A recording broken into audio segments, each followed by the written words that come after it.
सती में और पार्वती में एक अंतर भारी है। सती माँ धनवान है और पार्वती मैया गुणवान है। इसलिए पूरी दुनिया में जितने भी व्रत हैं, पूरी भारत की भूमि पर जितने व्रत होते हैं, कोई व्रत लक्ष्मी जी का नहीं है।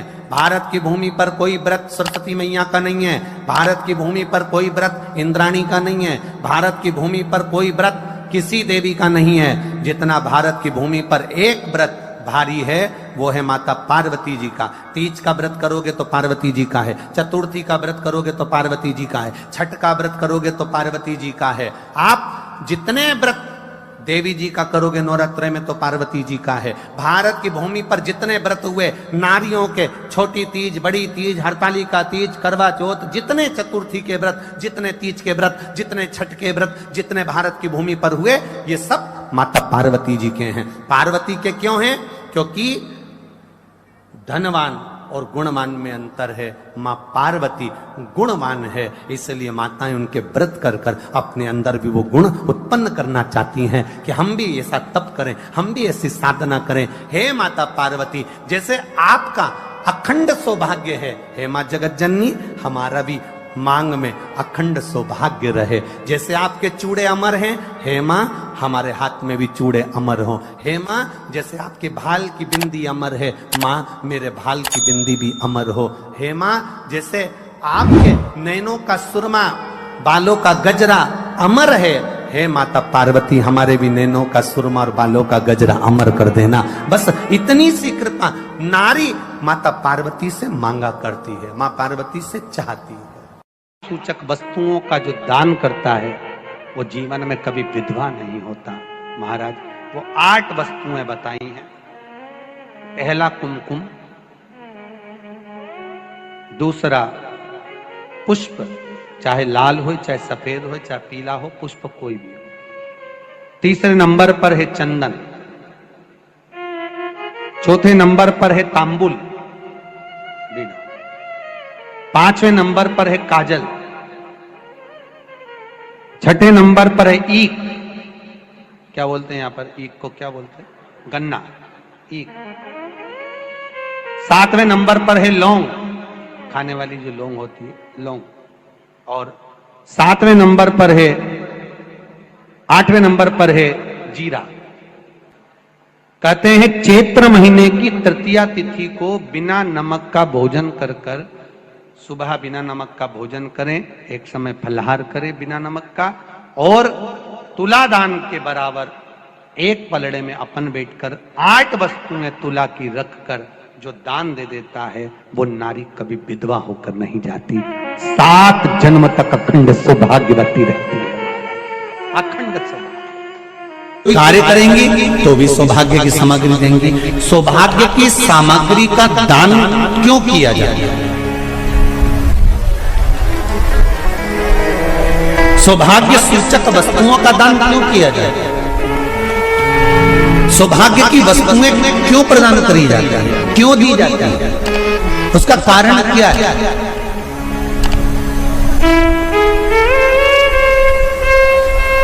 क्यों देते हैं? महाराज भारत की भूमि की सौभाग्यवती माताओं का एक मन की अभिलाषा रहती है। भारत की भूमि की माताओं की एक अभिलाषा रहती है कि जब उसके प्राण छूटे तो अखंड सौभाग्य धारण करके पति के कंधे पर और पुत्र के कंधे पर शमशान पर।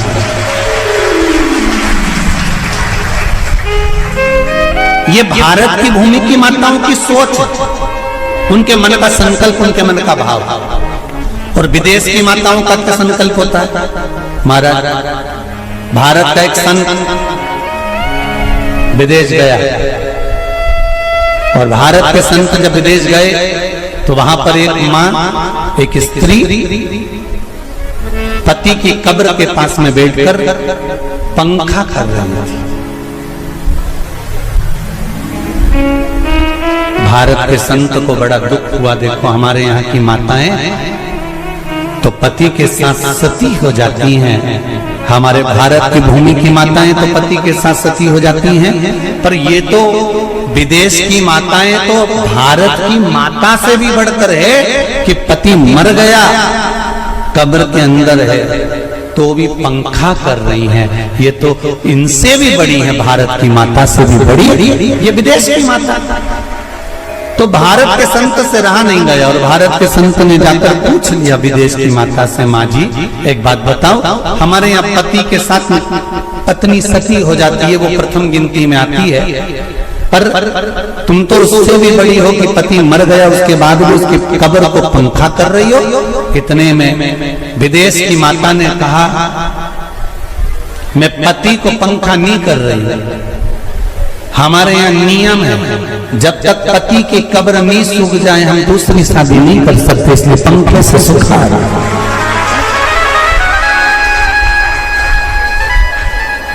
इसलिए पंखे से सुखा रही नहीं।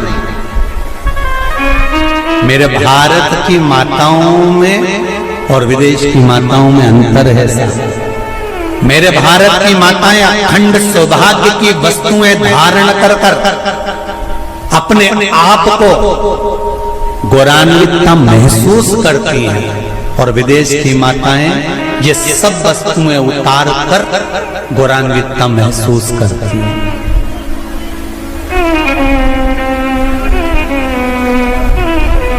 क्यों देते हैं चूड़ी का दान, क्यों देते हैं बिंदी का दान, क्यों देते हैं अखंड सौभाग्य का दान? किस महाराज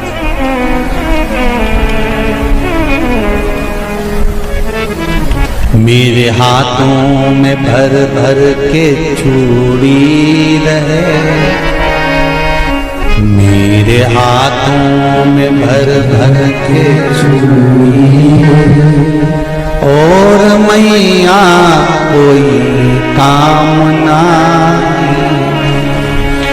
मेरे मस्तक पे चमकती चूनर रहे, मेरे मस्तक पे चमकती चूनर रहे, और मैया कोई कामना मेरी मांगों में भर भर के सिंदूर रहे, मेरी मांगों में भर भर के सिंदूर रहे, और मैया कोई कामना नहीं मेरे पाँव में बिछुड़ी का जोड़ा रहे।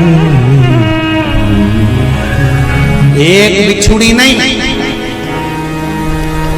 कितनी? 2, 3, 4, 5, एक एक पाँव में जोड़े से बिछुड़ी होना चाहिए, केवल एक नहीं, सिंगल नहीं। वो तो आजकल का फैशन हो गया महाराज, जो केवल एक बिछुड़ी धारण कर लो उसी में फैशन दिखे। श्रावण की शिव महापुराण की कथा कहती है, जब बेटी को विदा करा जाता है और पहली बार बेटी के पांव में जब बिछुड़ी डाली जाती है, तो वो बिछुड़ी भी अलग अलग नहीं होती, उस बिछुड़ी के जोड़ को चेन से एक दूसरे से बंधा हुआ होता। बोला सही है कि गलत? जितने आस्था चैनल पर कथा सुन रहे हैं, जितने फेसबुक पर सुन रहे हैं, यूट्यूब पर सुन रहे हैं, सुन लेना कि मेरे भारत की माताओं का जब पाणी ग्रहण संस्कार किसी बेटी का होता है, उसके पांव में जब पहली बार बिछुड़ा पिनाया जाता है, बिछुड़ी पिनाई जाती है, तो वो बिछुड़ी भी एक दूसरे से बंधी हुई होती है, चेन से बंधी हुई होती है। उसको अलग अलग वाली बिछुड़ी शादी के मंडप में नहीं पहनाई जाती। क्यों? जैसे ये बिछुड़ी एक दूसरे से पांव में बंधी हुई है, तुम्हारी जिंदगी अंतिम श्वास तक ऐसी ही बंधेगी, यही वर्णन है। तो अब माताओं ने थोड़ा सा फैशन चेंज कर दिया, अब पांव में ज्यादा बिछुड़ी नहीं पहनती, गड़ती है, चुभती है, एक बिछुड़ी धारण है। महाराज पर नहीं, बिछुड़ी भी दो हो, जोड़े से हमारी माताएं, भारत की भूमि की जो माताएं हैं, ये चूड़ी भी हाथ में पहनती है तो जोड़े से पहनती है। बोलो जैसा सही है कि गलत है? एक अकेली चूड़ी माताएं हाथ में धारण नहीं करती हैं। अगर भारत की भूमि की संस्कारित माताएं हैं और भारत की भूमि की सभ्यता और संस्कृति को जानती है तो अकेली चूड़ी नहीं, जोड़े की चूड़ी पहनेगी, 2 चूड़ा डालेगी, 4 डालेगी, 12 डालेगी, पर सिंगल नहीं, अकेले। और सरल भाषा में समझ लो, हमारे यहां ठेले पर लेने जाओ तो जो केले अपन खाते हैं वो भी सिंगल नहीं देते, उसको भी जोड़े से दिया जाता है। 2 दूं की, 12 दूं की, आधी दर्जन दूं की, 1 दर्जन दूं। अब अंदाजा लगाइए। हमारे यहां देने का भी एक भाव है। श्रावण के महीने की शिव महापुराण की कथा, जिसका नाम है श्रावण शिव महापुराण की कथा, ये कहती है कि पार्वती जी ने और गंगा जी ने ये चतुर्मास में जितना सौभाग्य का दान दिया है, उनके बराबर दुनिया का कोई व्यक्ति इतना सौभाग्य का दान नहीं दे सकता जो माता गंगा और पार्वती दोनों दान दे रहे हैं।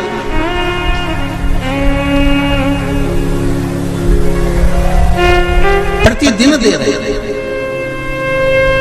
और अब तो फैशन आ गया, तुम लोगों जो सौभाग्य का दान देते हो प्लास्टिक की डलिया में देते हो, पर एक एक पुराण को उठा कर देख लेना, एक एक उद्यापन को उठा कर देख लेना। जितनी तुम कथा तुम्हारे घर में छोटी छोटी कथाओं की पोथियां पढ़ी हो, उनको उठा कर देख लेना। उसमें नहीं लिखा कि प्लास्टिक की डलिया में सौभाग्य की वस्तु का दान दिया जाता है। उसमें लिखा है बांस की पिटारी में, बांस की डलिया में सौभाग्य की वस्तुओं का दान दिया गया। क्यों? क्योंकि बांस वंश की वृद्धि करता है, बांस सौभाग्य की वृद्धि करता है, और बांस अखंड सौभाग्य। जैसे बांस का पौधा बढ़ते चले जाता है, बढ़ते चले जाता है, उसी तरह बांस की डलिया में जब दान दिया जाता है, बांस की टोकनी में जब दान दिया जाता है, तो ये भाव रखा जाता है कि तुम्हारा सौभाग्य ऐसे ही बढ़ता रहे। पर अब थोड़ा सा फैशन चेंज हो गया तो प्लास्टिक की डलिया